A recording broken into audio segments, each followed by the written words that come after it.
I'm Abhilash Rajput from Rose Public School, Suryari. Okay. In the last session, we had studied about the federal system. That why federal system is a vector system as compared to the unitary system, and we had tried to understand it by the example of Belgium and Sri Lanka. So, a little recapitulate. In the last session, what we had studied, that why federal system is a better as compared to the unitary system. Then we had studied about the key feature of federalism and the roots of federations, holding together federation and the coming together federation. Okay, so today, as most of you people may not have a book due to the lockdown, so I will read some of the important lines in the context from the chapter, so that would be helpful to you. Before that, I'm going to start today. What we are going to start is, the topic is what makes India a federal country. Now, India has earned an experience or entertaining the independence or backed independence after a very long struggle, where they had where a lot of pain and also shed a lot of blood, and only after that India had earned its independence. So the thinkers at that time, our politics, our national leaders, they knew that it is very important for us that we have to maintain the sovereignty, as well as we have to maintain a procedure through that the diversity can be well accommodated. So for that purposes, they had already set up in the constitution. The setup has been framed in a way that power sharing has placed in a well-mannered way, in a well-equipped way. So that is why the federal structure is one of the example of it. So now the question comes that what makes India a federal country? We already had studied that the federal system, the power sharing is basically being seen amongst the different organs of the government, okay, among the different levels of the government. Okay, so this already we had studied in the chapter 1. So what makes India a federal country? For that purposes, as we already had stated in the federal, in the definition of federalism, that federal system is a system in which the power is divided in between the central government and the constituent units of the country. So naturally, it means to say that they were the constituent units, they were enjoying their own powers, and the central governments were enjoying their own powers. It means they are not allowed to get interfered in each other's matter.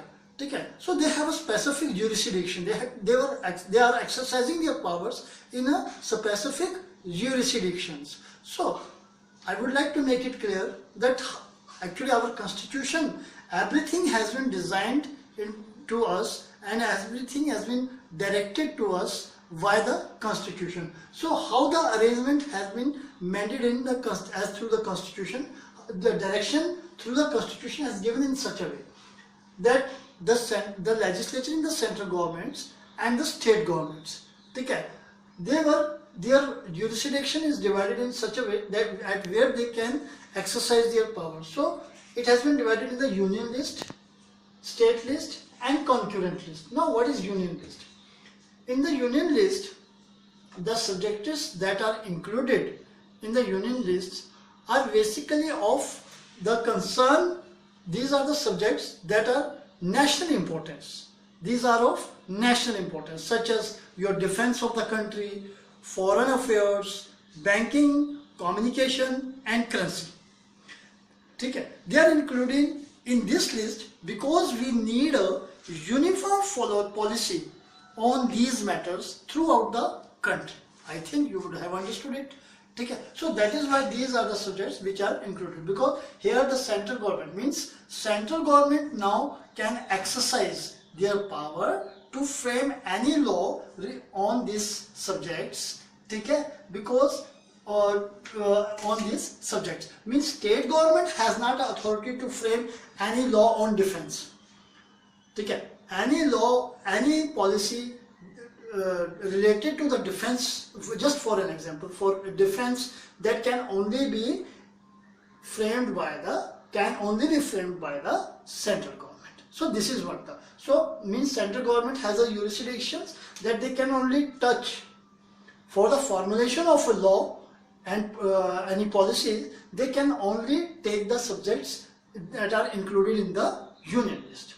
Now in the same manner, state list.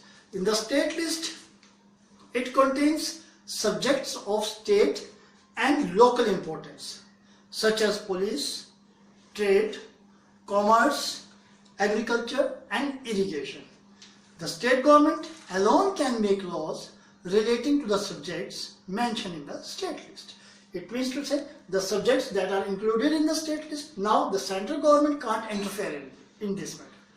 So, Constitution so far has granted 59 subjects. At present there are 59 subjects in the state list. Initially there were 66. Okay? And in 2016 the subject number 52 and the subject number 55 was deleted.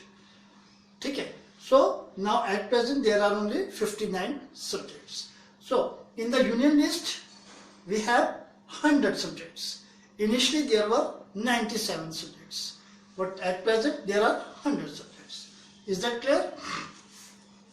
Now the third one is concurrent list. Now concurrent list, in this list there are some subjects to be chosen and to be selected on which the central government has also required to make a law and the state government can also make a law. These are the subjects which are basically requirable. Okay. These are the requirable conditions on which both the government can make their law. And in case if the conflict arises in between the central government and the state framed law, in that condition the law which is framed or which is introduced by the central government would have the validity. In case the conflict between the central and the state government would create it. Okay? Or kind of in any situation, in that case the law related to the central government made by the central government would be granted, would be valid. Okay? So I explained to you in one more way. The concurrent list, it includes subjects of common interest to both the union government as well as the state government, such as education, forest, trade unions, marriage, adoption and succession. Both the union as well as the state governments can make laws on the subjects. Okay? Is that clear? Now, then the next term is residuary subjects. Now what is residuary? Actually at the time when the constitution was framed, at that time the computer was not the name of the computer and this term was not in the knowledge of our constitution maker. Okay? And nobody at that time was realized about that how the coming years would be, what sort of technology would be held in what way the conditions will emerge in the country in the next forthcoming years. Okay? So although they had given a scope, they had mentioned these things they had these things in their mind. Okay? So that is why they had provided a provision in the constitution where the present governments can amend any law according to the time and situation and can also add anything according to the time and situation, but by the consent, but that can only be possible by the consent of all the levels of the government. Okay? No one particular level can do it at their own. This has already been cleared. So, now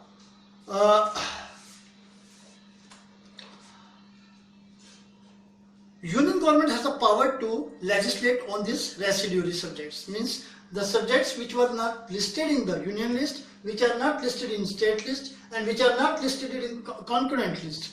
Those subjects are included in those subjects are known as residuary subjects. Computer, IT sector, IT, computer, either it is a software or a hardware. Okay, these are included in residual subjects, and only central government has the authority to make a law on it. So this is, I think you would have cleared it. Okay, so then the next things that emerge, we noted above that most federations that are formed by holding together do not give equal power to its constituent units. Okay, we already had studied, because these are the, I have already told you in the beginning that basically in the holding together federation, okay, the nation was divided in different states.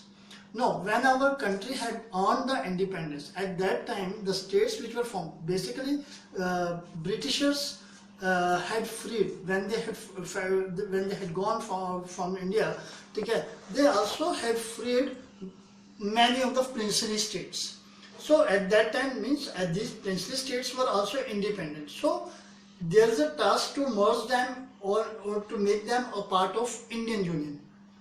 Okay, so that is why in the initial phase the states were formed on the basis of regional basis, or on the basis of their cultural or geographical basis. The states were formed in the initial phase, but later on this has been realized that as our country has a lot of diversity, has seen over here.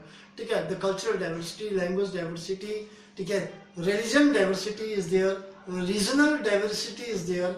Okay, so to accommodate all these diversities in a particular, in a proper manner, okay, so in the forthcoming years, okay, so there it has been realized to divide the states on the basis of the language policies, language based, cultural based, or some other conditions, some other disparities has also been considered for the formulation of new states. Okay, so this is what we had studied so far. Besides that, judiciary has its own role to play. Okay, as per judiciary, you can say that Supreme Court and High Courts are there, okay, which are basically have a vigilance over the government, that whether they are doing their work as according to the constitution or not. Okay, so these are the things that we had studied so far. Now the next topic is, that is, how is federalism practiced? So as I had just told you, okay, that India had sought an independence after a very long struggle. Okay, so the second test for Indian Federation is the language policy. Our constitution did not give the status of national language to any one language. It had not given a national status.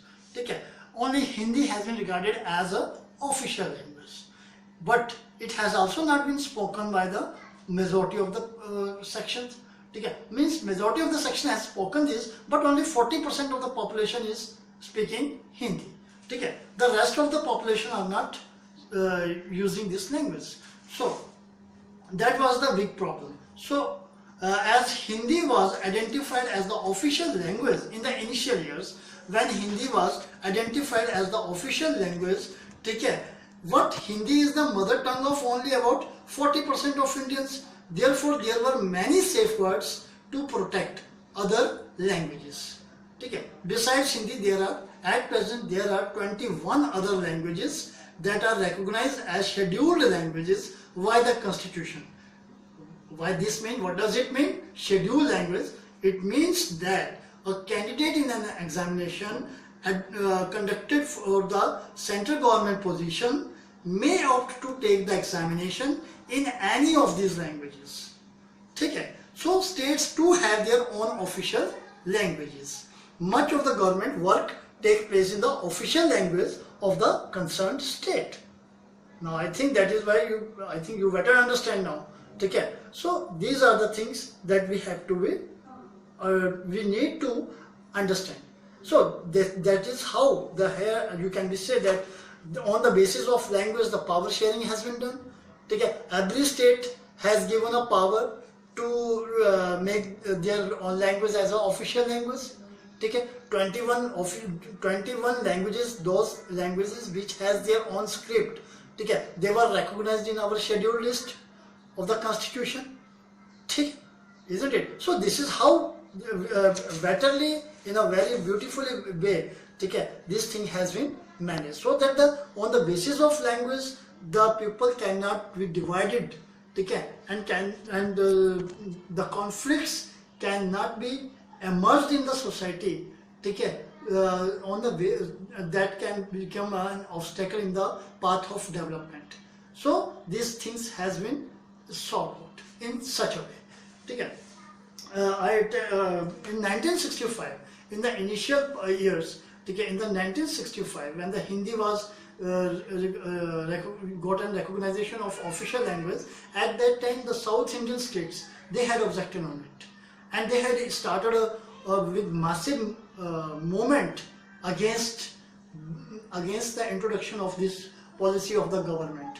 But later on the government has realized the problems of the South Indian states, okay, and they had managed it. So this is how the power sharing has used in our country too.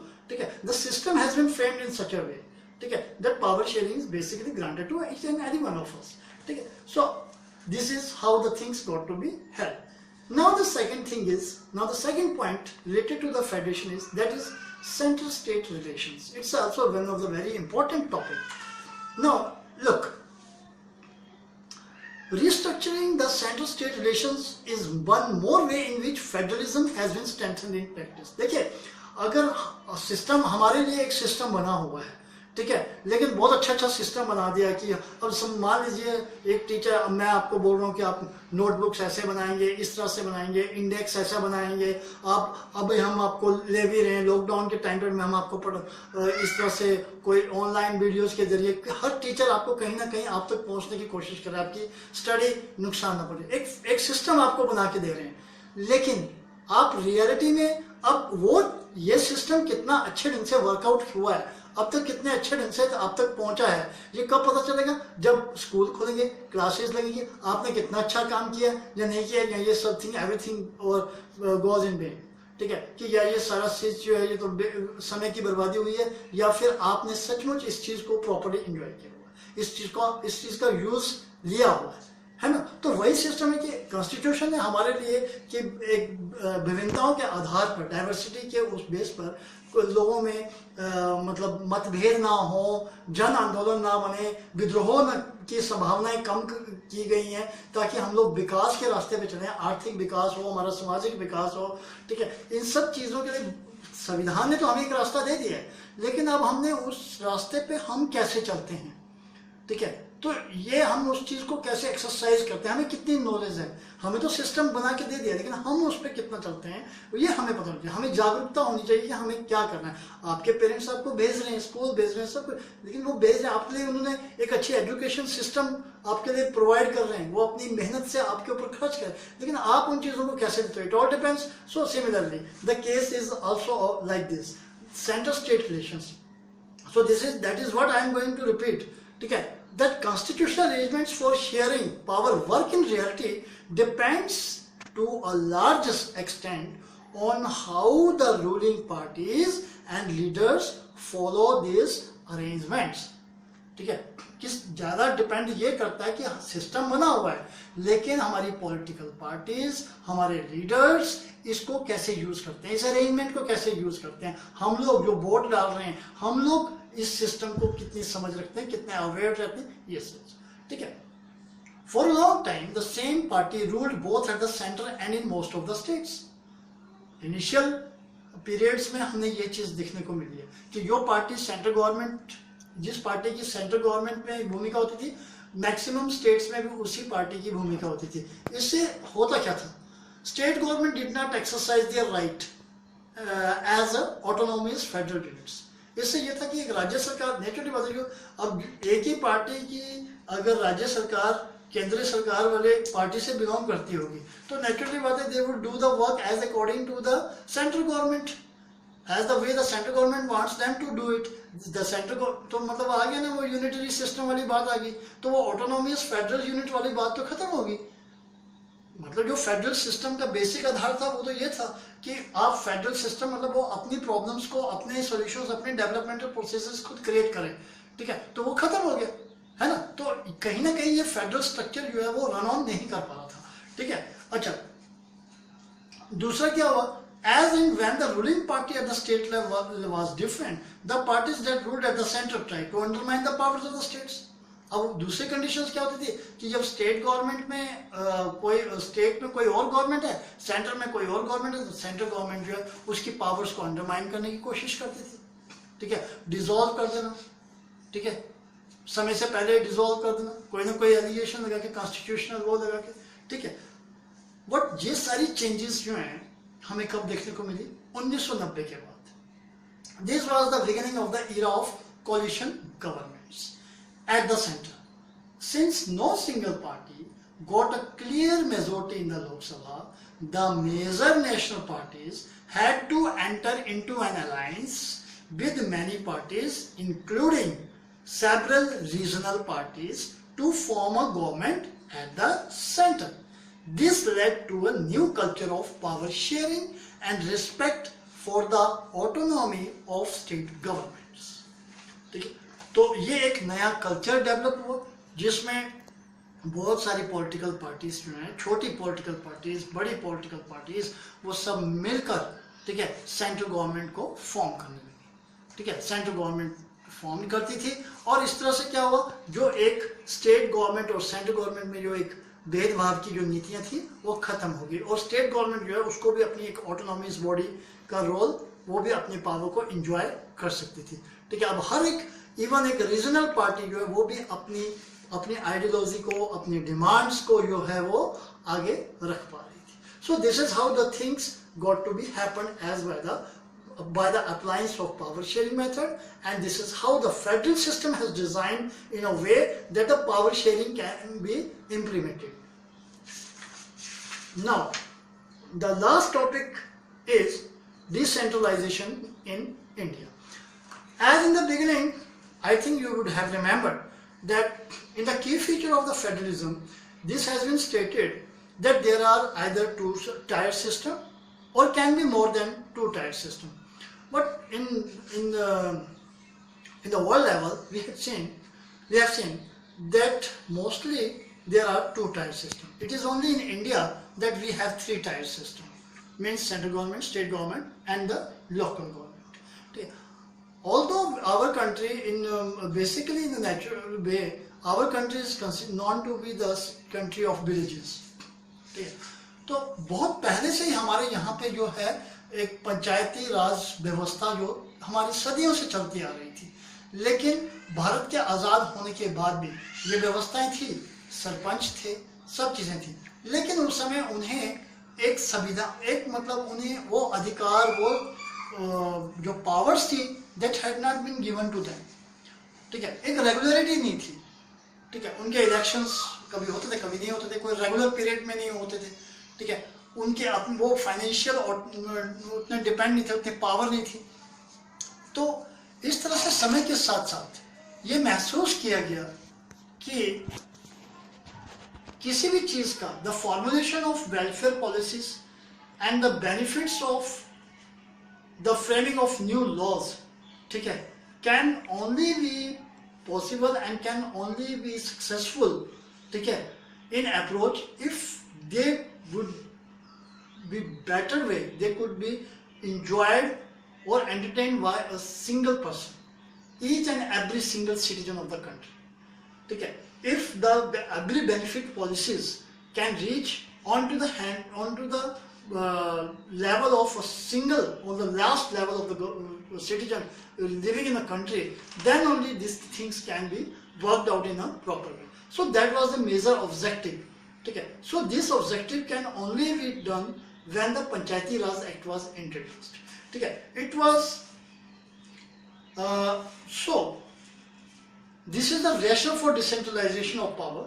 Resulted a third tier of government. This approach has given a birth to the third tier of government. इसको हम local government भी कहते हैं. Local government ये है कि when power is taken away from the central government and the state government. Some powers are taken away from the central government and the state government. ठीक है, and given to local government. सारी powers, कुछ powers, ठीक है, जो कि related to मतलब एक अपनी सेल्फ डेवलपमेंट और अपलिफ्टमेंट के लिए जरूरी होती है एक पर्टिकुलर एरिया में, वो इट इज कॉल्ड डिसेंट्रलाइजेशन. और इसी प्रोसेस को हम डिसेंट्रलाइजेशन कहते हैं. I am just going to repeat this sentences. When power is taken away from central and state government and given to local government, that is called decentralization. The basic idea behind decentralization is that there are a large number of problems and issues which are best settled at the local level. इसके पीछे सबसे बड़ा कारण ये था कि local level में जो समस्याएं होती हैं, जो प्रॉब्लम्स होती हैं, जो आगे बढ़ने की जो अवसर होते हैं, ठीक है, वो यहीं पे क्रिएट हो सकते हैं. उसे कोई हायर लेवल जो का जो सिस्टम है वो उसे नहीं समझ सकता, वो उसको इतना इफेक्टिवली नहीं समझ सकता जितना कि लोकल सिस्टम जो है उसे वो वहाँ तक अप्रोच कर सकता है और पहुँच सकता है और उसको समझ सकता है. सो इसके पीछे ऑब्जेक्टिव ये था. People have better knowledge of problems in their locality. They also have better ideas on where to spend money and how to manage things more efficiently. तो ये reasons थे. तो local government is the best way to realize one important principle of democracy, namely local self-government. तो कुछ major steps जो उठाए गए थे डिसेंट्रलाइजेशन के लिए, वो उठाए गए थे 1992 में, 1992 में. The constitution was amended to make the third tier of democracy more powerful and effective. 1992 में ये डिसाइड किया गया था कि पंचायती राज व्यवस्था को जो है उसे सशक्त और बहुत ही मतलब कारगर बनाया जाएगा, ठीक है, और इसके लिए उस पावर्स जो हैं इस सिस्टम्स में दिए गए. कुछ न्यू प्रोविजंस जो आए थे वो ये थे. Now it is constitutionally mandatory to hold regular elections. सबसे पहला प्रावधान ये रखा गया कि अब संवैधानिक तौर पर लोकल सेल्फ गवर्नमेंट के लोकल गवर्नमेंट लेवल के जो इलेक्शंस हैं वो रेगुलर पीरियड में हुआ करेंगे, यानी कि हर 5 साल के बाद वो कंपल्सरी है. पहले नहीं होता था ऐसा, लेकिन अब वो कंपल्सरी कर दिया गया. Then seats are reserved in the elected bodies and the executive heads of these institutions for the scheduled caste, scheduled tribes and other backward classes. यहाँ पे रिजर्वेशन प्रोसीजर को मान्यता दी गई, शेड्यूल कास्ट, शेड्यूल ट्राइब और other backward classes, ताकि समाज में रहने वाला हर वर्ग जो है वो बिना किसी भेदभाव के, ठीक है, without any discrimination, the discrimination should not be carried out on the basis of any religion, caste और समथिंग लाइक दैट, ठीक है. तो इसीलिए SC, ST और अदर बैकवर्ड क्लासेस जो हैं उनको भी बराबर योगदान इसमें देने का प्रावधान रखा गया. 1/3 पोजीशंस जो 33% की बात होती है, सिर्फ आप देखें तो 33% रिजर्वेशन, वुमेन रिजर्वेशन जो है वो सिर्फ हमारे लोकल ये जिस इस 3 टायर सिस्टम में देखने को मिलती है. आपके फर्स्ट और सेकंड टायर सिस्टम में नहीं देखने को मिलती है. 3 टायर सिस्टम में 33% पॉपुलेशन वुमेन रिजर्वेशन जो है वो देखने को मिलती है, 1/3, ठीक है. देन इसके जो भी इलेक्शंस करवाए जाएंगे पंचायती राज व्यवस्था के, लोकल सेल्फ गवर्नमेंट के लिए, लोकल गवर्नमेंट्स को के जो इलेक्शंस कंडक्ट करें उसकी जिम्मेदारी स्टेट इलेक्शन कमीशंस को दी गई कि हर स्टेट का अपना एक स्टेट इलेक्शन कमीशन होगा और वो स्टेट इलेक्शन कमीशन की ये जिम्मेदारी होगी कि उसने ये elections timely, regularly, as per the constitutions, they had to regulate them, they had to make it possible to have. State governments are required to share some powers and revenue with local self-governments. State government को ये directions दी गई कि वो कुछ powers और revenue जो है वो local government body के साथ share करेंगे. The nature of sharing varies from state to state. हालांकि हर स्टेट के जो लोकल गवर्नमेंट के साथ जो पावर्स का जो देने का जो So, rural local government is popularly known by the name Panchayati Raj. Each village or a group of villages in some states has a Gram Panchayat. This is a council consisting of several board members, often called Panch, and a president or Sarpanch. They are directly elected by all the adult population living in that ward or village. It is the decision-making body for the entire village. The Panchayat works under the overall supervision of the Gram Sabha. All the voters in the village are its members. ठीक है, तो ये आपको पता भी होगा क्योंकि हम सब गांव में ही रहते हैं, तो हमें इन सब चीज़ों का पता ही है, लेकिन फिर भी हमें इनको और डिटेल में जानना समझना ज़रूरी होता है. इसके अलावा the local government structure goes right up to the district level. A few Gram Panchayats are grouped together to form what is usually called a Panchayat Samiti. ठीक है, समझ आया?